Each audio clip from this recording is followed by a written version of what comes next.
आपका AB star पर मैं हूं आपके साथ जूही सिंह। 24 नवंबर को संभल हिंसा में जामा मस्जिद के सर्वे के दौरान हुई हिंसा में मारे गए 5 लोगों के परिजनों से मिलने समाजवादी पार्टी का डेलीगेशन सोमवार को पहुंचा। विधानसभा में नेता प्रतिपक्ष माता प्रसाद पांडे और विधान परिषद में नेता विरोधी लाल बिहारी यादव जो है वो मृतकों के परिजनों से मिलने पहुंचे, जहां 5-5 लाख रुपए की सहायता राशि का चेक दिया। प्रतिनिधिमंडल में 5 सांसद, 3 विधायक और सपा के जिलाध्यक्ष असगर अली अंसारी भी शामिल हैं। और माता प्रसाद पांडे ने इसको लेकर कहा कि राष्ट्रीय अध्यक्ष ने मृतकों के परिजनों को आर्थिक सहायता देने की घोषणा की थी और इसी के तहत हम चेक सौंपने आए हैं। तो प्रतिनिधिमंडल में संभल के सांसद जियाउर रहमान बर्क, मुरादाबाद के सांसद रुचि वीरा, कैराना सांसद इकरा हसन, मुजफ्फरनगर सांसद हरेंद्र मलिक, आंवला सांसद नीरज मौर्य, संभल विधायक इकबाल महमूद, असमोली विधायक पिंकी यादव और काठ विधायक कमाल अख्तर मौजूद रहे। ये रिपोर्ट देखिए। नेता प्रतिपक्ष 5 सांसदों और 3 विधायकों समेत सपा के 11 सदस्यीय डेलीगेशन आज पीड़ित के परिवारों से मिले। उन्हें 5-5 लाख की आर्थिक सहायता राशि दी गई। आपको याद दिला दें, हिंसा के बाद समाजवादी पार्टी ने 29 नवंबर को प्रेस रिलीज जारी कर 30 नवंबर को 15 सदस्यीय डेलीगेशन के संभल जाने की जानकारी दी थी। बताया था कि वहां पहुंचकर जांच के बाद हिंसा की रिपोर्ट पार्टी हाईकमान को सौंपी जाएगी। इसके अलावा पीड़ित परिवारों को पार्टी की ओर से सहायता राशि का चेक भी सौंपा जाएगा। आपको बता दें, 24 नवंबर को संभल के शाही जामा मस्जिद के पास भड़की हिंसा ने पूरे उत्तर प्रदेश को हिलाकर रख दिया था। पत्थरबाजी, गोलीबारी और पुलिस पर उपद्रवियों के अटैक ने कानून व्यवस्था को खुलेआम चुनौती दे दी। इस हिंसा ने एक गहरी साजिश की ओर इशारा किया, जिसमें दाऊद से लेकर दिल्ली का बाटला हाउस कनेक्शन भी सामने आ रहा था।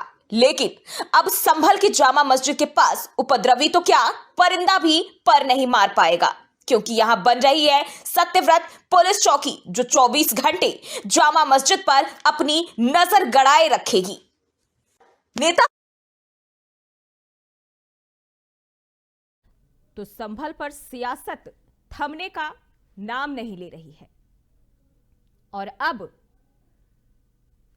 आखिरकार समाजवादी पार्टी का डेलीगेशन संभल पहुंच गया। पीड़ितों से मिले, उनके परिजनों को सहायता की जो राशि थी, जैसा कि समाजवादी पार्टी की तरफ से पहले वादा किया गया था, वो भी चेक सौंपा गया है। अगर हम पुराने दौर का रुख कर ले तो जिस तरीके से 24 नवंबर को संभल में हिंसा हुई थी, उसके बाद से यहां माहौल बेहद ही आक्रामक रहा और जमकर सियासत ऐसी कि अब तक संभल हिंसा की आग बुझी नहीं है। आज भी सुलग कर न जाने किस किस को अपनी चपेट में ले रही है। और अब बात करें तो जिस तरीके से इस पर घमासान मचा हुआ है,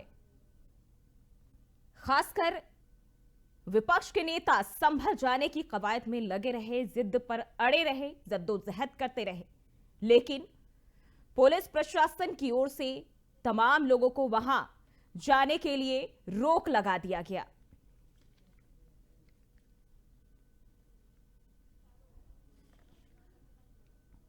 और आज हम इसी पर चर्चा करेंगे, जिसके लिए हमारे साथ हमारे जो मेहमान हैं, शौकत अली प्रवक्ता समाजवादी पार्टी से, मुमताज आलम मुस्लिम स्कॉलर और अविरल मलिक प्रवक्ता बीजेपी, इसके साथ ही चक्रपाणी महाराज राष्ट्रीय अध्यक्ष हिंदू महासभा से जुड़ेंगे और इनके साथ हम तमाम चीजों को लेकर चर्चा करेंगे। तो हम जिस तरीके से देखें, सबसे पहले मैं शौकत अली आपके पास आना चाहूंगी। समाजवादी पार्टी का मिशन संभल आखिरकार सफल हो गया, क्या कहेंगे आप?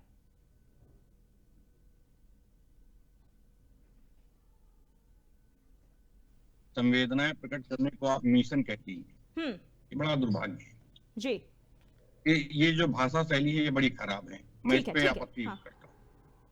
देखिए, किसी का दर्द बांटना, किसी का नौजवान लड़का चला गया हो, उसके घर जाना, उसके साथ संवेदना व्यक्त करना, अगर आपको लगता है कि ये मिशन है तो इस सब में मुझे घोर आपत्ति है कि कोई मिशन नहीं था। देखिए, सत्ता पक्ष की बहुत सारी नाकामियां थी, ठीक है, जो नाकामियां विपक्ष उजागर करना चाहता था, बताना चाहता था कि किस तरीके से सत्ता पक्ष ने अंधेर फैला रखा है, किस तरह काम कर रही सत्ता है, उसको विपक्ष बताना चाहता था, तब जाने नहीं दिया। और आज जब गए हैं तब ये कहा जाता है कि आपने मिशन पूरा कर लिया। हमारा मकसद मिशन पूरा करना नहीं है। हमारा मकसद है, अगर कोई दर्द में है तो उसका दर्द बांटना, और कोशिश ये जारी रखना कि कोई व्यक्ति उत्तर प्रदेश का दर्द में ना आ पाए, ये उत्तर प्रदेश खुशहाल रहे। जिस तरह भारतीय जनता पार्टी के शासनकाल में ये हुआ है, हाँ। मुझे लगता है ये कहीं स्वीकार योग्य नहीं था। लेकिन फिर भी मैं कहता हूं कि जिनके परिवार के लोग खोए हैं, जिनकी चीजें खोई हैं, जिनको दर्द हुआ है, आज वो दर्द बांटने का काम समाजवादी पार्टी कर रही है। ठीक है, अविरल जी ये कह रहे हैं ये मिशन नहीं, हम केवल लोगों का दर्द बांटने गए थे, आप क्या कहेंगे? जी नहीं, देखिए, जिस प्रकार से समाजवादी पार्टी के द्वारा इस मुद्दे पर राजनीति की जा रही है तो ये बहुत दुखद है। और जिस प्रकार से लगातार पॉलिटिकल स्टेटमेंट सामने आते हैं समाजवादी पार्टी की ओर से, तो ये बहुत दुखद है, निंदनीय है। इस प्रकार से हर मुद्दे पर राजनीति नहीं करनी चाहिए। ये हर मुद्दे को तलाशते हैं, राजनीति करते हैं, राजनीति करने का प्रयास करते हैं, प्रयत्न करते हैं, अपने वोट बैंक को पुख्ता करने का प्रयास करते हैं, वोट बैंक की पॉलिटिक्स करने का कार्य करते हैं। तो मैं तो निवेदन करना चाहूंगा आपके दर्शकों के माध्यम से भी, समाजवादी पार्टी के प्रवक्ता से भी और समाजवादी पार्टी के लोगों से कि कम से कम इस प्रकार के मुद्दों पर ये राजनीति ना करें और हमेशा ये वोट बैंक पॉलिटिक्स के मूड में ना रहें, हमेशा ये वोट बैंक पॉलिटिक्स ना करें और वोट बैंक पॉलिटिक्स से बाहर निकलकर, वोट बैंक पॉलिटिक्स से ऊपर उठकर कम से कम इन्हें विकास की बात करनी चाहिए, कम से कम इन्हें राष्ट्र की सोचनी चाहिए, राष्ट्र की चिंता करनी चाहिए, देश की चिंता करनी चाहिए, देश को आगे बढ़ाने की चिंता करनी चाहिए, राष्ट्र को मजबूत करने के बारे में सोचना चाहिए और उस विषय पर इन्हें कम से कम चिंतन करना चाहिए। और मैं तो अखिलेश यादव जी से भी ये निवेदन करना चाहूंगा, कम से कम जो भी वो बोला करे फैक्ट्स के आधार पर बोला करे, क्योंकि जिस प्रकार से मुख्यमंत्री जी के आवास पर उन्होंने बात कही, मुख्यमंत्री आवास में शिवलिंग की उन्होंने बात कही, तो इस प्रकार से हिंदुओं की आस्था के वो ठेस पहुंचाने का कार्य कम से कम आदरणीय अखिलेश यादव जी ना करें। वो पूर्व मुख्यमंत्री हैं, सम्मानित नेता हैं, राष्ट्रीय अध्यक्ष हैं समाजवादी पार्टी के, और अगर इस प्रकार की बयानबाजी वो करते हैं तो ये बहुत दुखद है और इससे उनकी सीरियसनेस समाप्त हो रही है और जनता उन्हें कतई सीरियस। मुख्यमंत्री के आवास पर भी आएंगे।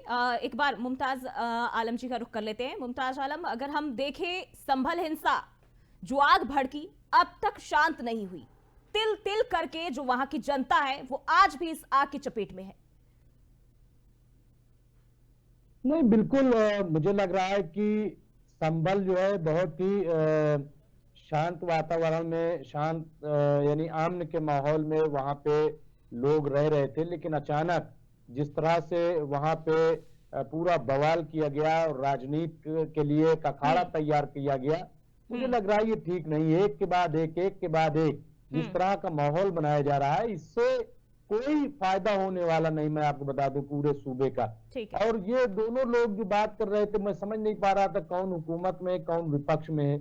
अब बीजेपी वाले भाई साहब जिस तरह से मशवरा दे रहे थे, अरे भाई ये सरकार की जिम्मेदारी है, जो सरकार में है उसे लॉ एंड ऑर्डर मेंटेन करना, जो सरकार में है उसे रोजगार कैसे नौजवानों को मिलेगा उस पर बात करनी है, रोजगार की बात करनी है, महंगाई कैसे कम करनी है उस पर बात करनी है, और विपक्ष को भी। लेकिन सवाल यह है कि जिस तरह से आप देखिए कि एक ही दिन में वहां पे मुकदमा पड़ता है जी, वहां पिटीशन दाखिल की जाती, उसी दिन सुनवाई हो जाती, उसी दिन जांच हो जाती है, फिर भी पूरी शांति रहती है, कुछ नहीं होता है। लेकिन ये शांति जो है किसको अखर गई, किसको लगा कि अरे कोई बवाल नहीं हुआ, कोई हंगामा नहीं हुआ।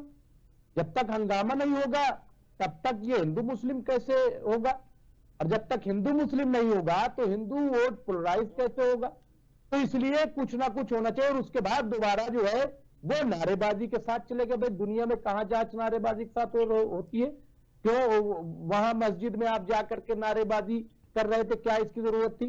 फिर अब आज अगर समाजवादी पार्टी गई वहां, उनके लीडर गए, सवाल यह है कि भाई अब तो वहां माहौल ठीक है ना, अब तो ऐसा कुछ भी नहीं है। सरकार खुद ये दावा कर रही है कि हमने 48 घंटे में जो है पूरे माहौल पे काबू पा लिया, तो फिर अब दिक्कत क्या है? अब मारे भी जाए और उन पे कोई मरहम भी ना रखे, ये मैं समझता हूं कि ठीक नहीं है।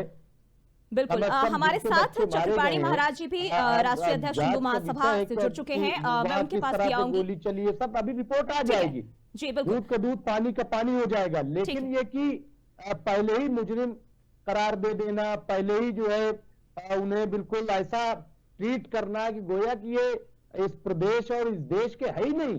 ये बिल्कुल चक्रपाणी महाराज जी मैं आपके पास आना चाहूंगी। साफ तौर पर ये कह रहे हैं कि जब अब मामला शांत हो गया है तो इसको बढ़ावा क्यों दिया जा रहा है, मस्जिदों में जाकर नारेबाजी क्यों की जा रही है? नहीं, कौन इनकी आवाज साफ नहीं आ रही थी, कौन है ये? मुमताज आलम रिजवी मुस्लिम स्कॉलर है। अच्छा मुमताज जी, नहीं किस विषय पे मुझे कुछ समझ में नहीं आया, थोड़ा सा मुझे बता दीजिए क्या पूछना क्या चाहती हैं? मैं कह रही अभी जिस तरीके से संभल में जो कुछ भी मामला सामने आया है वो तमाम जो चीजें संभल की जी बिल्कुल। देखिए मूल विषय यह है, हाँ। हमारे मुमताज जी बहुत ही इस्लामिक स्कॉलर हैं, बहुत समझदार हैं, इस बात को समझना होगा। आप देखिए कि हमारी लड़ाई हिंदू मुस्लिम है ही नहीं, ये लड़ाई विदेशी आक्रांता वर्सेस भारतीयता की है। जो भी मुगल थे वो विदेशी थे। हाँ। और वो सिर्फ भारत में लूटने के लिए आए थे। हाँ। तो हमारे करीबन 30,000 के संख्या में इससे अधिक ही मंदिरों का तहस नहस किया और उससे गुम्बद बना दिया, कब्जे कर दिए। उसको मिटाने के लिए उसका कारण है कि वो मूर्ति की पूजा नहीं करते थे। तो भाई ऐसा है कि तुम अब हमारी देखो एक तरह से सिद्धांत है हिंदू सनातन का। हाँ। कि सर्वे भवन्ति सुखिनः सर्वे सन्तु निरामया सर्वे भद्राणि पश्यन्तु मा कश्चित् दुःख भावः, यानी सभी सुखी रहे, सबकी मंगल कामना हम करते हैं। वसुधैव कुटुम्बकम के सिद्धांत हमें बचपन से पिला दिया गया कि पूरा विश्व परिवार है। और दूसरी तरफ वो जो मुगल थे उन्होंने नफरत और घृणा पैदा की। तो दुर्भाग्य ये है कि वो तो चले गए, वो तो मर मिटा गए, खत्म हो गए। अब वो खत्म हो गए तो आज जो ये उनके पापों की गठरी सर पे बांध के लेके चल रहे हैं। हाँ। और ये कह रहे हैं कि जे नहीं जी मैं तो नहीं दूंगा। अरे भाई ये लड़ाई आप जबरदस्ती वो मुगलों की पाप को क्यों अपने गठरी बात के सर पे लेके चल रहे हैं? अरे चक्रपाणी महाराज जी देखिए, मंदिर है जिन चक्रपाणी महाराज जी आकर के कहना चाहिए हाँ जी ये मंदिर थे, हिंदुओं पे अन्याय हुआ, बहुत गलत हुआ, ये लो भाई हिंदू सब आ जाइए ले लो मंदिर। ठीक है मुमताज जी जवाब दीजिए। जिस तरीके से अभी आपने भी सुना वो कह रहे हैं कि मुगलों की छोड़ी हुई चीजें जो मुस्लिम लोग अब इसको लेकर क्यों लड़ रहे हैं? नहीं हुआ था तो सर्वेश्वर महादेव की शिवलिंग कैसे नहीं, मैं चक्रपाणी महाराज जी से एक बात कहना चाहता हूँ, मैं उनकी बहुत इज्जत करता हूँ। चक्रपाणी महाराज जी जरा सोचो कि एक दो नहीं हमारे हजारों मंदिर को तोड़ दिया गया। राम मंदिर में कितनी बार समझौता की बात हुई, फिर भी वो दरकिनार कर देते, नहीं हम तो कोर्ट को मानेंगे। जब कोर्ट से निर्णय आ गया फिर भी आपत्ति जताते हैं। और इस आपत्ति तब जताते हैं जब माननीय सर्वोच्च न्यायालय ने 5 एकड़ जमीन दे दिया मस्जिद के लिए। आप बताओ जूही जी की आप एक वरिष्ठ पत्रकार हो, 5 एकड़ जमीन के लिए तो किसी हिंदू ने विरोध नहीं किया कि भाई मस्जिद के लिए क्यों दे दिया। हम तो वही मांग रहे हैं मंदिर जो हमारे प्राचीन धरोहर थे, जिससे इस देश की पहचान थी, जिसके हमारे साक्षर सबूत है।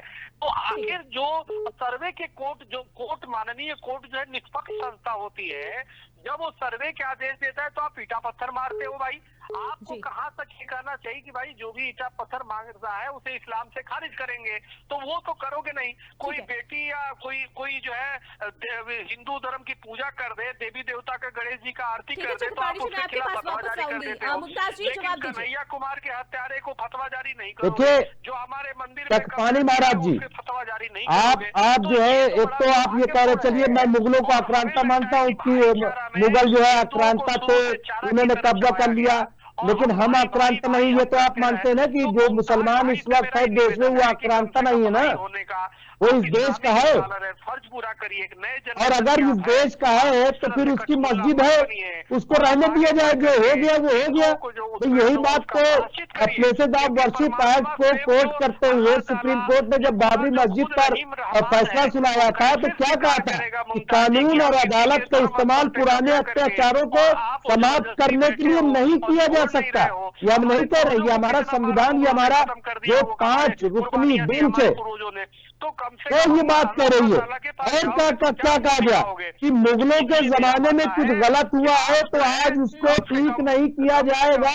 ध्यान में रखते हुए तो सवाल ये है कि हम भी चलिए मान लेते हैं आपकी बात, तो भाई आज वहाँ मस्जिद है तो रहने दो मस्जिद। अविरल मलिक भी हमारे साथ बने हुए। अविरल जी काशी, मथुरा, जी। अयोध्या, जौनपुर, न जाने और कितने नाम है इस लिस्ट में। आखिर ये अंत कहां होगा? नहीं देखिए, तो कहा गया था, संतों के द्वारा कहा गया था, सबके द्वारा कहा गया था, प्रत्येक सनातनी, प्रत्येक हिंदू के द्वारा इस नारे को दिया गया था, अयोध्या तो बस झांकी है, काशी मथुरा बाकी है। ये प्रत्येक व्यक्ति के द्वारा, संतों के द्वारा इस नारे को दिया गया था। ये कोई भारतीय जनता पार्टी ने अलग से नारा बनाया है, ऐसा कतई भी नहीं है। और जहां तक विषय है भारतीय जनता पार्टी का, हमारी केंद्र सरकार का, और मुमताज आलम जी ने विकास से संबंधित भी भारतीय जनता पार्टी से सवाल किया था। इन्होंने रोजगार, महंगाई को जबरन बीच में घुसाया था। तो मुमताज जी को इस बात से मैं अवगत करा देता हूं कि भारतीय जनता पार्टी ही वो पार्टी है जो गरीब, पीड़ित, शोषित, वंचित, दलित, आदिवासी, महिला, युवा, बेरोजगार, संत सबके हित में कार्य करती है। भारतीय जनता पार्टी ही वो पार्टी है। अरे हमारी भाई, सरकार बिहार में बच्चे वहां पे पीटे जा रहे हैं, बच्चे वहां पे उनके पानी बौछार हो रही है, जाके देखिए आंदोलन हो रहा है। यूपी में छात्र पीटे गए, कहाँ से आप दे रहे हो, क्या दे रहे हो आप? हम जय जवान, जय किसान, जय विज्ञान और जय अनुसंधान, अरे एक नारे भारत से श्रेष्ठ थोड़ी होता है, भारत नारे से पेट नहीं भरता वाले लोग हैं। हम नारे मेक इन से इंडिया कुछ की नहीं बात होता करने है। वाले लोग हैं। आप उनसे भी सवाल देखो पूछते कहाँ से कहाँ पहुंच गए, हम नारे में उलझे रहेंगे, हमें नारा दिया गया, झुंझुना दिया गया। 60 साल तक चलाई, 60 साल तक डिवाइड एंड रूल की पॉलिसी कांग्रेस पार्टी चलाती रही और 60 साल तक सत्ता में बैठकर सत्ता की मलाई को खाती रही। उन्हें चिंता नहीं थी महंगाई की, उन्हें चिंता नहीं थी बेरोजगारी की, उन्हें चिंता नहीं थी किसी प्रकार के विवाद को अरे भाई, निपटाने तो की। आपने महंगाई कम कर दी, क्या महंगाई कम हो गई, कितने रोजगार दिया आपने बताइए? हम दृष्टिकोण क्या भारत की कौन सा बात विकास करते का हैं, तीर मार हम दिया मजबूत आपने? राष्ट्र की बात करते हैं और कौन साथ सा ही साथ एक चीन बड़ा और ऐसा काम पाकिस्तान को बताइए जवाब देने योगी का सरकार कार्य का? भारतीय जनता पार्टी के योगी द्वारा सरकार किया का कोई एक बड़ा कौन सा बहुत बड़ी यूनिवर्सिटी खोल दी, सरकार ने बहुत बड़ा कारखाना खोल दिया यूपी में। किया। इससे आप लोग बौखलाए हुए हैं। इस विषय पर भी आपको ध्यान देना होगा कि भारतीय जनता पार्टी यदि कुछ कर रही है तो डेवलपमेंट का कार्य कर रही है। हम लोग हेल्थ सेक्टर का डेवलपमेंट कर रहे हैं, एजुकेशन सेक्टर का डेवलपमेंट कर रहे हैं, इंफ्रास्ट्रक्चर डेवलपमेंट कर रहे हैं, विवाद को समाप्त करने का कार्य कर रहे हैं और उसके साथ साथ भारतीय परंपरा, अरे कुछ भारतीय योजना का नाम भी बताइए ना, कर रहे हैं। इससे आपको पीड़ा में समस्या हो रही है। कुछ बताइए कि कहाँ पे कर रही है, तो कुछ बताइए। तो ऐसे बस कर रही है, अरे कहाँ कर रही है बताइए, जगह का शहर का नाम बताइए और झूठ न बोलिएगा, जैसे इससे पहले झूठ बोला गया था। धन्यवाद। सुन लीजिए, शौकत अली, मैं आपके नहीं, एक पास मिनट आना सुन चाहूंगी। लीजिए। किसानों के हित में भी विवाद आपने हुआ कार्य है किया लगातार, और उसके ठीक है, साथ साथ अरे भाई जनधन झूठ, हमने अरे भाई किसान को आप कहता बेगुनी आय देंगे, कहाँ बेगुनी आय दी आपने? मेडिकल कॉलेज बनवा सके उनसे पूछिए। बेगुनी जो आय का बेगुना देंगे, कहाँ दिया बताइए? आप उनसे पूछते कि उत्तर प्रदेश में सरकार थी समाजवादी पार्टी की और अतीक अहमद, मुख्तार अंसारी जैसे लोगों को बढ़ावा देते रहे, उनसे पूछिए जिनके राज्य में लॉ एंड ऑर्डर की समस्या थी। अविरल जी, मुमताज जी, मैं आपके पास आऊंगी। थोड़ी देर आप लोग शांत हो जाए, मैं आपके पास आऊंगी। शौकत अली, बताइए, जो कुछ भी सर्वे शुरुआती दिन से लेकर सर्वे में अब तक सामने आया है, क्या इसको नकारा जा सकता है? वहां जो कुछ भी सबूत मिल रहे हैं। देखिए, पहली चीज भाई ने कही है कि भारतीय जनता पार्टी तो बहुत विकसित प्रदेश को ले जा रहे हैं, विकसित करने का काम कर रहे हैं। और रही बात सर्वे की, तो एक एक्ट बनाया गया था, मुझे लगा आपको भी जानकारी होगी उस एक्ट की। उस एक्ट के बाद तमाम एक सर्वे करने की कोशिश की जा रही, तमाम तरीके की जानकारी करने की कोशिश की जा रही। अगर आपको जानकारी करके सर्वे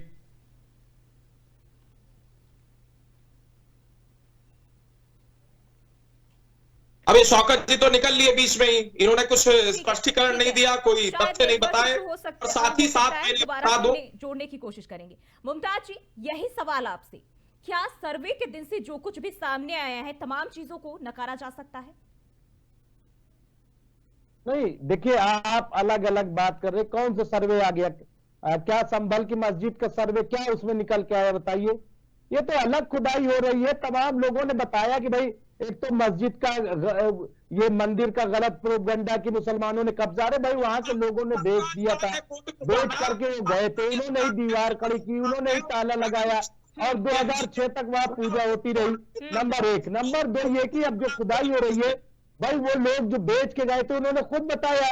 और फिर ये तो हमारा भारत जो है बहुत प्राचीन काल से यहाँ आबादी रही है, यहाँ तो जहाँ खोदा जाएगा कुछ न कुछ निकलेगा। तो वहां तो ऐसा थोड़ी कि मंदिर, कुछ लोग तो कह रहे मस्जिद निकली है वहां से। अब आप बताइए। भारतीय जनता पार्टी के लोग जुडिशियरी के आधार पर चलते हैं, हम लोग कोर्ट के जजमेंट बिल्कुल नहीं चलते। बाबरी मस्जिद जुडिशियल के आधार पर गिराई गई थी क्या? जजमेंट के आधार नहीं, बाबरी मस्जिद कहाँ के बुनियाद पर गिराई गई थी? तो बाबरी मस्जिद जो शहीद हुई थी वो अदालत ने कहा था क्या गिरा दो? कोर्ट ने तो डिसीजन बाबरी दिया, मस्जिद को किसने कहा था गिरा दो? अदालत ने। अदालत का फैसला था।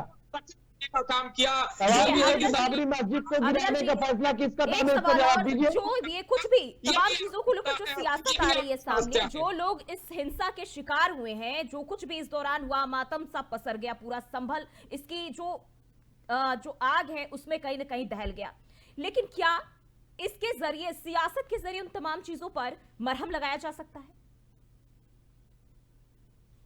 नहीं देखिए मैडम, अगर मुझसे सवाल कर रही है तो देखिए सियासत तो होती है। नहीं, ये अमला जी से ये सवाल है। सियासी गुप्ता जी, पार्टियां ये अमला सियासत जी नहीं से सवाल करेंगी है। तो क्या करेंगी? लेकिन सियासत जो है वो अगर पॉजिटिव वे में हो, सियासत अगर अच्छाई के लिए हो, सियासत कोई बुरी चीज नहीं मैडम। तो होनी नहीं चाहिए। एक मिनट सुन लीजिए, सियासत कोई बुरी चीज नहीं होती है, लेकिन सियासत का इस्तेमाल किसके लिए होता है? एक माचिस होती है, माचिस जो है वो खाना पकाने के लिए भी, आग जलाने के लिए होती है, और माचिस जो है वो किसी का घर जलाने के लिए भी होती है। अब सवाल ये है कि माचिस का इस्तेमाल कैसे किया जा रहा है? किसी का घर जलाने के लिए या किसी के घर में रोटी पकाने के लिए, चूल्हा जलाने के लिए? ये फर्क है ना। तो सियासत का इस्तेमाल अगर पॉजिटिव वे के लिए हो, अगर फलाह बहबूद के लिए हो, अगर इंसानियत के लिए हो, तो सियासत अच्छी चीज है। सियासत बुरी चीज थोड़ी है।